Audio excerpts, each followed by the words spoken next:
Hello guys, welcome to my channel Teach Something, and in this video tutorial I will gonna show you how to fix a blank icon in Windows 11 and desktop icon not showing in Windows 11 as well as Windows 10.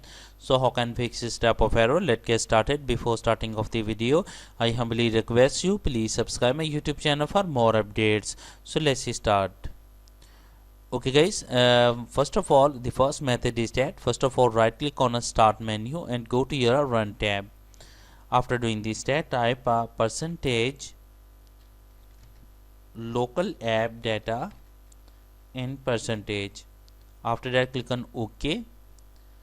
After that go to your view option, go to your show and make sure that the hidden items must be checked. So click on hidden items. I have already it. After that scroll down and now you can see data. You can see that icon caches.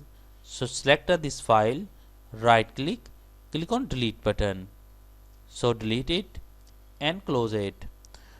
After closing that, right click on a start menu and go to your task manager. After that scroll down and find out a Windows Explorer. Now here is a Windows Explorer.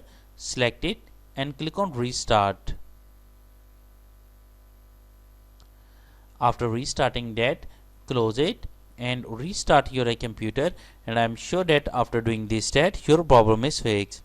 I hope this video is helpful for you. Thanks for watching and please subscribe my YouTube channel.